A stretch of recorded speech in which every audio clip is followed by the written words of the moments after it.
Waarskuwing. Hierdie episode bevat beskrywings van seksuele teistering, verkrachting, geweld en moord.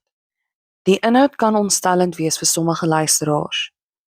Hierdie verhaal word met respek vertel ter nagedagtenis aan Shamaine Maree en haar familie. Luisteraars diskresie word aanbeveel. Wanneer mense vandag die naam Shamaine Maree hoor, dink hulle dadelik aan een van Suid-Afrika se bekendste ware misdaadsake. Maar lank voordat sy deel van 'n polisiedossier geword het, lank voordat koerante haar naam op hulle voorblaaie gedruk het, en lank voordat die man wat haar vermoor het bekend sou staan as die slagter van Kraaifontein, was Shamaine net 'n gewone 16-jarige meisie. 'n dogter, 'n vriendin, 'n dromer. Iemand wat soveel ander jong Suid-Afrikaners net 'n kans gesoek het om iets van haar lewe te maak, om 'n sukses te wees. Shamaine het groot geword in Kriel, 'n klein myndorpie in Mpumalanga. Kriel is nie die soorte plek waar groot drome maklik waar word nie. Dit is 'n rustige werkersgemeenskap waar baie gesinne van die mynbedryf afhanklik is en waar geleenthede vir jong mense beperk is. Haar gesin het finansiëel swaar gekry. Daar was eenvoudig nie baie geld nie en sy kon uiteindelik nie haar skoolloopbaan voltooi nie. Vir baie mense sou dit die einde van hulle drome gewees het, maar nie vir Shamaine nie. Sy het geglo dat haar omstandighede nie hoef te bepaal hoe haar toekoms gaan lyk nie. Sy het vasgehou aan haar grootste passie, kuns. Van kleins af was sy lief daarvoor om te teken. Sy kon ure lank met 'n potlood en papier sit. Sy het mense, blomme, sketse en ingewikkelde ontwerpe geteken. Maar daar was een kunsvorm waarvoor sy besonder liefde gehad het. Tatoeëerkuns. Sy het daarvan gedroom om eendag 'n professionele tatoeëerkunstenaar te word. Vir haar was tatoeëermerke nie net 'n prentjie op iemand se vel nie. Dit was kunswerk, dit was stories, herinneringe, emosies. Sy wou eendag mense help om hulle eie stories deur haar kunste te vertel. Mense wat haar geken het, beskryf haar as stil, vriendelik, saggeaard en kreatief. Sy was nie iemand wat konflik gesoek het nie. Sy het maklik omgegee vir ander en het altyd gehoop om 'n beter toekoms te hê. Maar hoe ouer sy geword het, hoe sterker het sy gevoel dat sy in Kriel vasgevang is. Sy het geglo daar moet meer wees, meer geleenthede, meer mense, meer moontlikhede. En toe kom daardie geleentheid. 'n Vriendin en haar ma wat in Kraaifontein in die Wes-Kaap gewoon het aangebied dat Shamaine by hulle kon bly. Vir 'n 16-jarige meisie was dit ongelooflik opwindend. Dit sou haar eerste keer wees dat sy so ver van die huis af weggaan en dit sou ook haar eerste vlug ooit gewees het. Sy het nog nooit tevore op 'n vliegtuig geklim nie. Vir baie mense is dit iets alledaags, maar vir Shamaine was dit 'n droom wat waar geword het. Sy het deur die vliegtuigvenster gekyk en die wêreld van bo af gesien. Vir die eerste keer was alles nuut. Alles was opwindend. Dit het gevoel asof haar lewe uiteindelik begin. Toe sy in Kaapstad aankom, was sy verstom. Die stad was groter as enigiets wat sy nog ooit beleef het. Daar was nuwe mense, nuwe plekke, nuwe ervarings. Dit was kort na Kersfees en daar was nog Kersgeskenke oor wat vir die twee meisies gegee is. Dit was miskien klein gebare, maar vir Shamaine het dit ongelooflik baie beteken. Hulle het saam gaan inkopies doen, saam gaan uit eet, die stad verken. Vir die eerste keer het sy gevoel hoe dit is om nuwe plekke te ontdek. Elke dag vir haar was 'n avontuur. Vir 'n jong meisie uit 'n klein dorp het dit gevoel asof die wêreld skielik baie groter geword het. Die vriendin se ma het alles in haar vermoë gedoen om vir Shamaine 'n nuwe begin te gee. Daar is probeer om haar weer by 'n skool ingeskryf te kry. Ongelukkig het dit nie gewerk nie. Verskeie struikelblokke het dit onmoontlik gemaak. Omdat sy nie skool toe kon terugkeer nie, het hulle begin kyk na ander opsies. Hulle het haar probeer help om werk te kry sodat sy onafhanklik kon begin raak en haar lewe kon opbou. Alles het daarop gedui dat sy uiteindelik op die regte pad was. Sy het begin glo dat Kaapstad die plek sou wees waar sy haar lewe sou verander, waar sy sou werk, waar sy sou spaar, waar sy uiteindelik haar droom sou nastreef om eendag die tatoeëerkunstenaar naam te maak. Die toekoms het vir haar helder gelyk. As jy op daardie oomblik na Charmaine se lewe sou kyk, sou jy waarskynlik gedink het sy's bang om haar kans in die lewe te kry. Maar sy was besig om iewers te kom. 'n Jong meisie wat moeilike omstandighede agterlaat. 'n Nuwe stad, nuwe geleenthede, nuwe hoop. Maar die grootste gevaar het nie buite die huis gewag nie. Dit was reeds binne die huis. Daar was nog iemand wat saam met hulle gewoon het. 'n Man met die naam Johannes de Jager. Aanvanklik het hy vriendelik en behulpsaam voorgekom. Niemand het 'n rede gehad om hom te wantrou nie. Niemand kon voorsien dat die man wat onder dieselfde dak gewoon het, binne dae Charmaine se lewe vir altyd sou verander. En haar drome van 'n nuwe begin sou eendag in een van die mees skokkende ware misdaadsverhale van Suid-Afrika nog beleef. Maar binne enkele dae sou alles verander. Kort nadat Charmaine in Kraaifontein aangekom het haar vriendin en die vriendin se ma op 'n vooraf beplande bootvaart vertrek. Dit was iets wat lank reeds gereël was. Daar was geen rede om dit te kanselleer nie. Hulle het geglo Charmaine sou veilig wees. Sy sou immers nie alleen gewees het nie. Sy sou by Johannes de Jager bly, die ma se lewensmaat. 'n Man wat hulle vertrou het. Niemand het enige rede gehad om anders te dink nie. Johannes was nie net iemand wat baie aandag getrek het nie. Hy het as 'n werktuigkundige gewerk.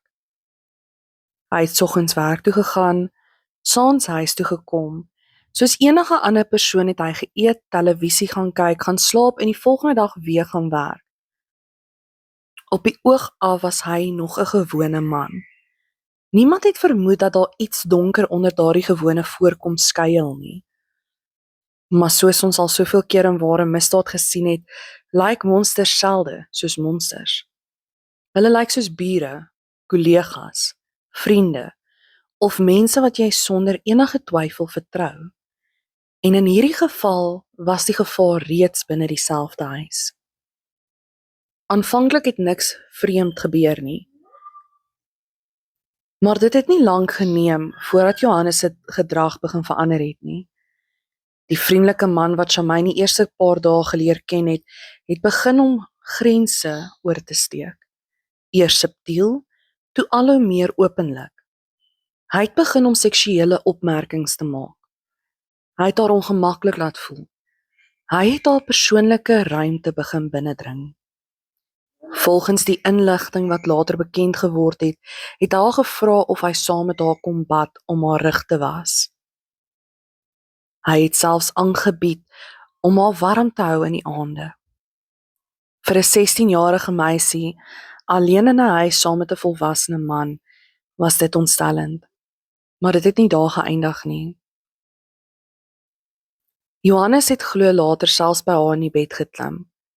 Charmaine het hom herhaaldelik gevra om haar uit te los. Sy het duidelik gemaak dat sy nie gemaklik is nie, dat sy nie die aandag wou hê nie, dat sy net in 'n vrede gelaat wou word, maar hy het aangehou. Elke dag het die situasie meer gespanne geraak.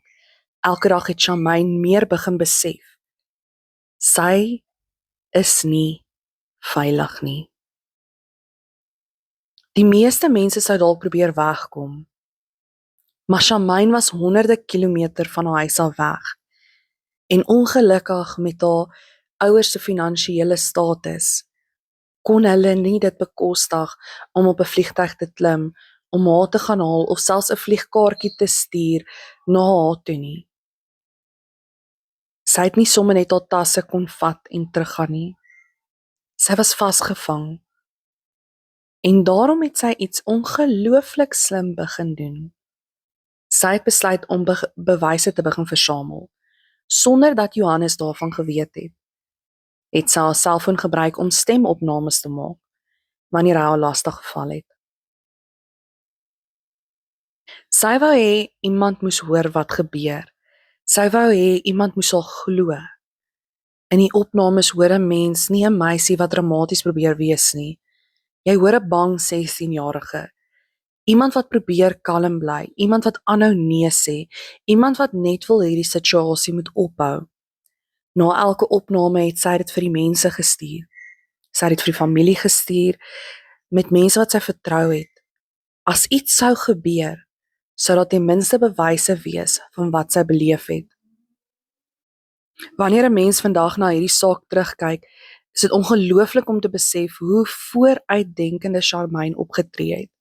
Op 16-jarige ouderdom het sy reeds besef dat niemand haar dalk sou glo tensy sy kon bewys wat gebeur nie. Daardie stemopname sou later van die belangrikste getuienis in die ondersoek word. Ek is in besit van sommige van daardie oorspronklike stemopnames. En ek gaan vir julle 'n paar hierso los, dat julle kan hoor. Wanneer julle daardie opnames hoor, onthou, dit is nie 'n aktrise nie. Dit is nie 'n herskepping nie. Dit is die werklike stem van 'n 16-jarige meisie wat geweet het iets is verkeerd en wat desperaat probeer het om iemand te laat luister. Nee, wat is dat? Nee,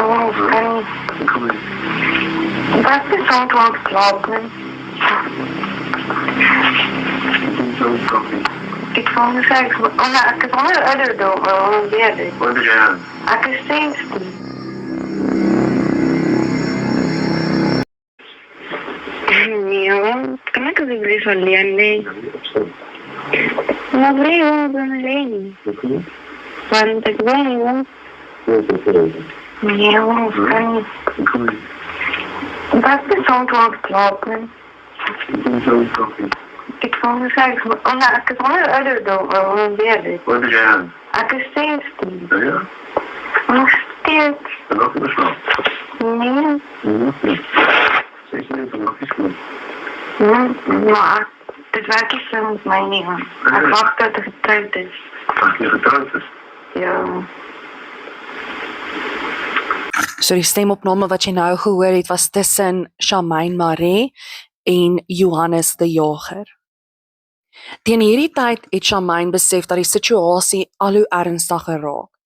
Die stemopnames wat sy gemaak het, was nie net om haarself te beskerm nie, dit was ook 'n manier om vir ander te wys wat sy besig was om te beleef. Sy het die opnames met haar ma gedeel.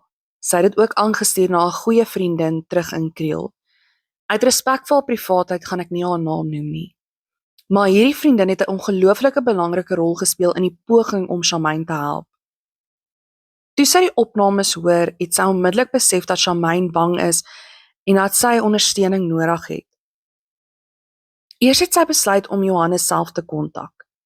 Sy het gemaak asof sy Charmaine se ma is, in die hoop dat sy hom sou laat besef dat mense bewus is van wat besig is om te gebeur.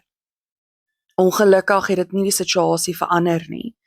Johannes het dit afgespeel asof Charmaine besig is om te oordryf of iets te maak van wat dit nie is nie. Daarna het sy die volgende stappe geneem. Sy het die polisie geskakel en verduidelik dat 'n 16-jarige meisie moontlik in gevaar is. Toe sy nie terugvoering ontvang nie, het sy weer geskakel en daarna nog 'n derde keer. 3 afsonderlike oproepe is gemaak waarin daar gevra is dat iemand na die huis gaan kyk. Weet julle hoeveel keer in daai 3 oproepe het die polisie uitgegaan? Nie een keer nie. Daar was 3 verskeie oproepe gemaak aan die polisie om te sê 'n 16-jarige kind is in gevaar en hulle het niks gedoen nie. Wanneer 'n mens vandag na hierdie saak terugkyk, bly dit een van die moeilikste vrae. Wat sou gebeur het as daar vroeër ingegryp is? Dit is ongelukkig iets waarop niemand ooit met sekerheid 'n antwoord sal hê nie. Terwyl dit alles besig was om af te speel, was Shamaine se vriendin en haar ma steeds op hulle boot vaar. Hulle het geen selfoonsein gehad nie en het geen idee gehad van wat by die huis gebeur nie. Toe die boot uiteindelik weer by die hawe aankom en hulle selfone weer sein kry, het die boodskappe een na die ander begin instroom. Stemopnames, SMS'e, boodskappe waarin Shamaine vertel wat sy beleef. Die vriendin het begin luister en hoe meer sy geluister het, hoe groter het die skok geword. Sy het haar ma onmiddellik huis toe gehaas. Hulle enigste doel was om seker te maak dat Shamaine veilig is. Maar toe hulle by die huis aankom, was Shamaine nêrens te sien nie. Aanvanklik het hulle gehoop dat sy dalk uitgegaan het, dat sy dalk weggekom het. Maar na mate die ure verbygegaan het die bekommernis al hoe groter geword. Niemand kon toe nog weet dat hierdie die begin was van een van die bekendste ware misdaadsake in Suid-Afrika nie. Nou, toe Shamaine se vriendin en haar ma uiteindelik by die huis aankom, was daar net een vraag op almal se lippe. Waar is Shamaine? Johannes het rustig voorgekom. Hy het nie paniek bevange gelyk nie. Hy het nie na iemand gelyk wat bekommerd is oor 'n 16-jarige meisie wat spoorloos verdwyn het nie. Toe hulle hom vra waar Shamaine is, het hy gesê sy het winkel toe gegaan en nooit weer teruggekom nie. Aanvanklik probeer hulle sin maak daarvan. Miskien het sy net uitgegaan. Miskien het sy iemand ontmoet. Maar hoe langer hulle daaroor dink, hoe minder maak dit sin. Shamaine was nie in Kaapstad. Sy het feitelik niemand geken nie. Sy het nie vriende gehad by wie sy sommer sou gaan oorslaap het nie, en sy sou beslis nie net verdwyn sonder om iemand daarvan te laat weet nie. Toe begin hulle rondbel. Eerste plek wat hulle gekontak het, is die werk waar Shamaine veronderstel was om te wees. Maar die antwoord laat almal se harte sink. Shamaine was glad nie daar nie. Trouwens, sy was al vir dae nie by die werk nie. Nou begin Johannes se storie uitmekaar uitval. Hoe meer vrae gevra word, hoe meer verander sy antwoorde. Die verduidelikings begin verskil. Die besonderhede pas nie meer by mekaar nie. Vir Shamaine se vriendin en haar ma raak dit al hoe duideliker, iets is ernstig verkeerd. Uiteindelik bereik hulle 'n breekpunt. Shamaine se vriendin se ma sê vir Johannes dat as hy nie die waarheid vertel nie, gaan hulle die polisie bel. Maar selfs toe kom daar geen eerlike verduideliking nie. Geen erkenning, geen antwoorde wat sin maak nie, net nog onsekerheid.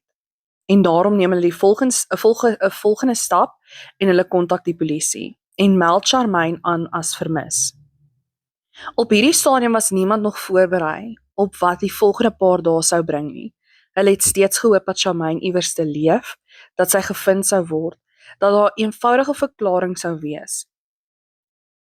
Maar terwyl familie en vriende na antwoorde gesoek het die waarheid reeds op hulle gewag. 'n Waarheid wat selfs ervare speurders sou skok. En binne dae sou 'n gruisame ontdekking in 'n oop veld in Kraaifontein hierdie saak vir altyd verander. Toe die vermiste persoon saak amptelik by die polisie aangemeld word, was daar steeds hoop. Hoop dat Shamaine dalk nog leef. Hoop dat daar 'n eenvoudige verduideliking sou wees. Maar soos die ondersoek begin vorder het die vrae al hoe meer geword. En die antwoorde al hoe minder. Johannes die Jager het afhanklik saamgespeel. Hy het selfs gehelp om die vermiste persoon saak aan te meld. Hy het volgehou dat Shamaine eenvoudig weg is, dat sy winkel toe gegaan het en net nooit teruggekeer het nie. Intussen het die familie, vriende en ondersoekers oral na haar gesoek. Maar iets aan Johannes se optrede het nie reg gevoel nie. Sy stories het verander. Besonderhede het nie by mekaar gepas nie En hoe langer die ondersoek aangehou het, hoe meer het die speurders begin vermoed dat die waarheid baie nader aan die huis lê as wat enigiemand besef het. Toe kom nog 'n belangrike ontdekking. Charmaine se selfoon, die een waarmee sy die stemopnames gemaak het, is in Johannes se baadjiesak gevind.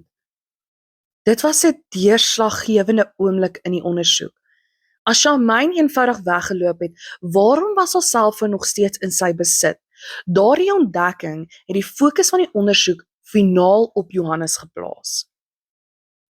Terwyl speurders hom ondervra het, het Johannes uiteindelik erken dat hy nie die volledige waarheid vertel het nie. Hy het erken dat Charmaine dood is. Hy het ook erken dat hy haar liggaam uitmekaar gesny het en probeer wegsteek het. Maar hy het steeds ontken dat hy haar vermoor het. Sy weergawe was dat alles 'n ongeluk was. Hy het beweer dat hy haar aan die arm gegryp het omdat sy groot te lank gevat het om gereed te maak.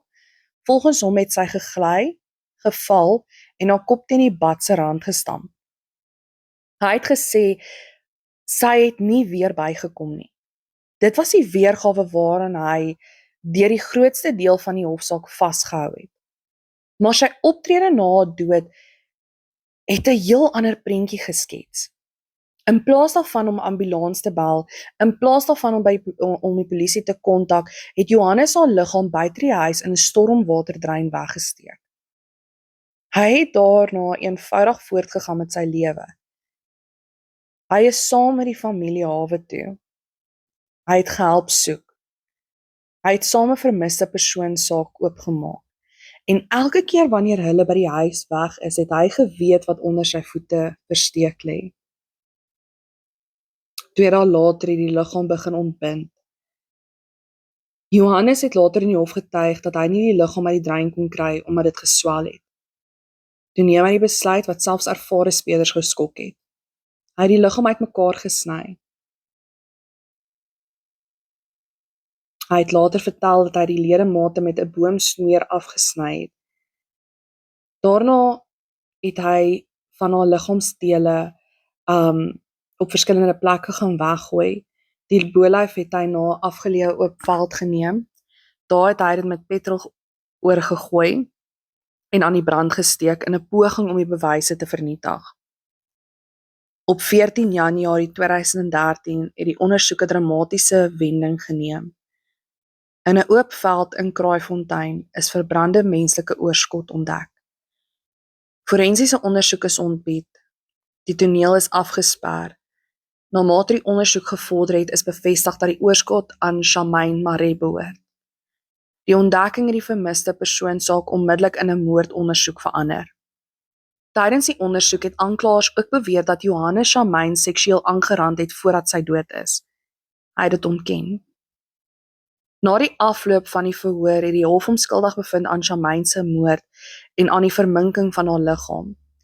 In dieselfde verhoor is hy ook skuldig bevind aan die seksuele aanranding en moord van Hiltina Alexander in 2008.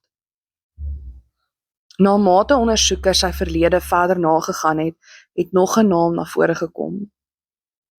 'n Jong vrou wie se moord jare tevore onopgelos gebly het. Die nuwe ondersoek het bewyse aan die lig gebring wat Johannes ook met haar dood verbind het. Skielik het die ondersoekers nie meer net na een moord gekyk nie. Nou het hulle begin besef, hulle het moontlik 'n man voor hulle wat verantwoordelik was vir 2 afsonderlike moorde. Teen hierdie stadium het die ondersoekspan genoeg bewyse versamel om Johannes die Jager in hegtenis te neem. Die man wat daarlank volgehou het dat Charmaine eenvoudig verdwyn het, was nou selfs die hoofverdagte in haar moord. Maar die grootste vraag sou eers in die hof beantwoord word, want daar sou die staat stap vir stap probeer bewys dat Charmaine se dood nooit 'n ongeluk was nie. Meer as 'n jaar na Charmaine se dood begin die verhoor in die Wes-Kaapse Hooggeregshof. Vir haar familie was dit die eerste keer dat hulle al die getuienis stap vir stap sou hoor. Vir die staat was die doel eenvoudig, om te bewys dat Charmaine se dood nie 'n ongeluk was nie, maar moord. Johannes die Jager het onskuldig gepleit op moordklag. Hy het erken dat hy Charmaine se liggaam uitmekaar gesny het en probeer vernietig het. Sy verdediging was dieselfde verhaal waarin hy van die begin af vasgehou het. Hy het getuig dat Charmaine in die badkamer gegly het nadat hy haar aan die arm gegryp het omdat sy volgens hom te lank gevat het om klaar te maak. Hy het beweer sy het haar kop of bolyf teen die bad se rand gestamp en nooit weer bygekom nie. Maar die staat het aangevoer dat sy weergawe eenvoudig nie met die bewyse ooreenstem nie. Een van die belangrikste stukke getuienis van Charmaine was haar eie stem. Die geheime stemopnames wat sy dae voor haar dood gemaak het, is in die hof aangehoor. Daarom kon die hof hoor hoe Johannes herhaaldelik seksuele toenaderings maak en hoe Charmaine hom duidelik afwys en vra om haar uit te los. Hierdie opnames het volgens die hof nie gepas by Johannes se bewering dat daar 'n goeie verhouding tussen hulle was nie. Die regter het ook gekyk na Johannes se optrede na Charmaine se dood. As dit werklik 'n ongeluk was, waarom is geen ambulans gebel nie? Waarom is die polisie nie onmiddellik in kennis gestel nie? Waarom is haar liggaam weggesteek? Waarom is dit uitmekaar gesny? En waarom is dele daarvan verbrand en op verskillende plekke weggegooi? Die hof het bevind dat hierdie optrede nie die gedrag is van iemand wat paniekbevange was na 'n ongeluk nie, maar van iemand wat doelbewus bewyse probeer vernietig het. Nog 'n belangrike deel van die verhoor was Johannes se geloofwaardigheid. Gedurende die kruisverhoor het die staat op verskeie teenstrydighede in sy weergawe uitgewys. Die regter het uiteindelik bevind dat sy getuienis nie betroubaar was nie. Sy het hom beskryf as onwragtig, ongevoelig en sonder berou. Maar Charmaine se saak was nie die enigste een voor die hof nie. Die staat het ook bewyse voorgelê op die moord op Hiltina Alexander, 'n 18-jarige vrou wat reeds in 2008 vermoor is. Na weke van getuienis het die hof ook in daardie saak bevind dat Johannes de Jager skuldig is aan haar moord en aan die seksuele aanranding van Hiltina. Op die 29 April 2014 het die hof uiteindelik uitspraak gelewer. Die hof het bevind dat die staat Johannes de Jager se skuld bo redelike twyfel bewys het. Hy is skuldig bevind aan die moord op Charmaine Maree. Hy is ook skuldig bevind aan die verminking van haar liggaam en die diefstal van haar selfoon. In dieselfde uitspraak is hy skuldig bevind aan die moord op Hiltina Alexander en aan die seksuele aanranding van haar. 'n Paar weke later het die hof teruggekeer vir 'n vonnisoplegging. Die regter het gesê daar is geen wesenlike of dwingende omstandighede wat 'n ligter vonnis regverdig nie. Johannes de Jager is uiteindelik tot 4 lewenslange gevangenisstraffe gevonnis, saam met bykomende gevangenisstraffe vir die verminking van Charmaine se liggaam en die diefstal van haar selfoon. Die lewenslange vonnisse loop gelyktydig. Vir Charmaine se familie het die uitspraak geregtigheid gebring, maar nie afsluiting nie. Geen vonnis, hoe swaar ook al, kon 'n 16-jarige meisie met groot drome terugbring. En dalk is dit die belangrikste les uit hierdie verhaal, dat Charmaine Maree nie net onthou moet word vir die manier waarop sy gesterf het nie, maar vir die lewe wat sy nog voor haar gehad het. Aan die einde van elke ware misdaadsverhaal vra ons dieselfde vraag. Was daar enigiets positief wat uit hierdie tragedie gekom het? In Charmaine se geval dink ek die antwoord is ja. Nie omdat haar dood ooit geregverdig kan word nie omdat geregtigheid haar gaan terugbring het nie, maar omdat Charmaine op haar eie manier 'n heldin was. Terwyl sy nog geleef het, het sy geweet iets is verkeerd. Sy het geweet sy is in gevaar. En in plaas daarvan om stil te bly, het sy haar stem gebruik. Sy het daardie opnames gemaak, sy het dit gestuur, Sy het bewyse agtergelaat en daardie bewyse het uiteindelik gehelp om haar moordenaar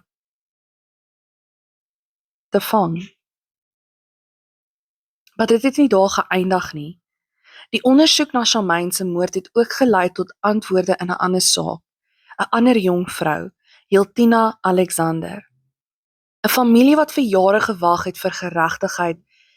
Deur Charmaine se moed en deur die ondersoek wat na haar dood gevolg het nog 'n familie uiteindelik antwoorde gekry. Dit verander nie die pyn nie en dit sal nooit nie.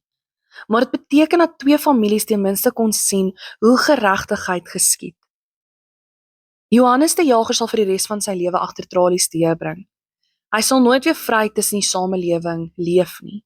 En daarvoor kan ons dankbaar wees. Maar terwyl ons dit sê, moet ons ook onthou wat dit gekos het.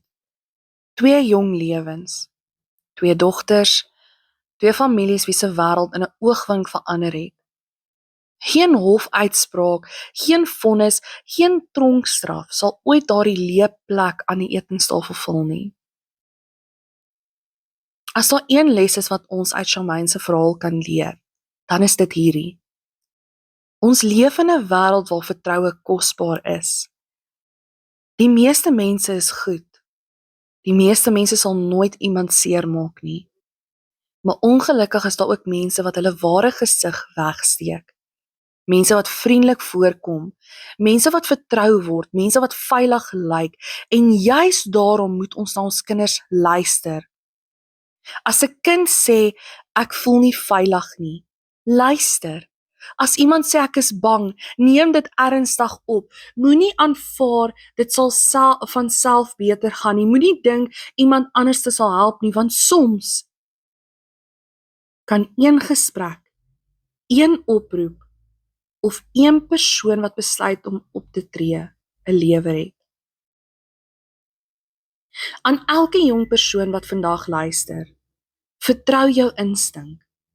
As iets nie reg voel nie, is dit heel moontlik nie reg nie. Praat met iemand, vra vir hulp en hou aan praat totdat iemand luister, want jou stem maak saak, net so Charmaine sin gemaak het. Dankie dat julle vandag saam met my na hierdie verhaal geluister het. My naam is Nicole Green. Onthou om veilig te bly, wees bewus van jou omgewing, kyk uit vir mekaar en moet nooit die mense rondom jou se noodkrete ignoreer nie. Ek sien julle weer in die volgende episode. Pas mooi op en geniet 'n veilige week. Totsiens.